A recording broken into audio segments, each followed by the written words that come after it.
झाडे लावा, जीवन वाचवा. आजच्या आधुनिक युगात मानवाने विज्ञान आणि तंत्रज्ञानाच्या सहाय्याने मोठी प्रगती केली आहे. परंतु या प्रगतीमुळे पर्यावरणाचे मोठ्या प्रमाणावर नुकसान होत आहे.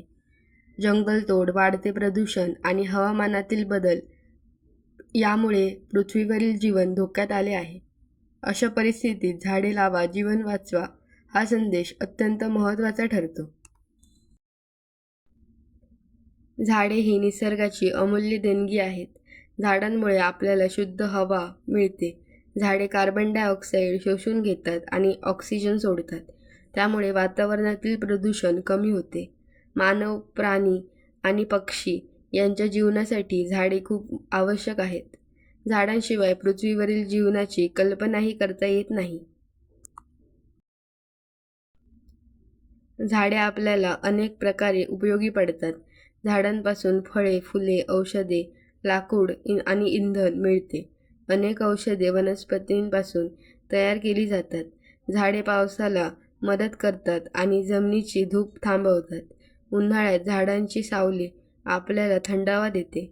तसेच अनेक पक्षी आणि प्राणी झाडांवर आपले घर बनवतात. आज मोठ्या प्रमाणावर जंगलतोड होत आहे. शहरामध्ये नवीन इमारती, रस्ते आणि कारखाने उभारण्यासाठी झाडे तोडली जात आहेत. त्यामुळे तापमान वाढत आहे, पावसाचे प्रमाण कमी होत आहे आणि नैसर्गिक आपत्ती वाढत आहेत.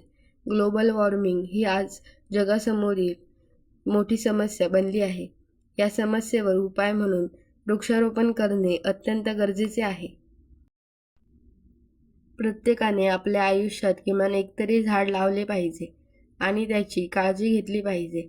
शाळा, महाविद्यालये आणि समाजात वृक्षारोपणाचे कार्यक्रम आयोजित केले पाहिजेत. सरकारनेही जंगलांचे संरक्षण करण्यासाठी कठोर नियम लागू केले पाहिजेत.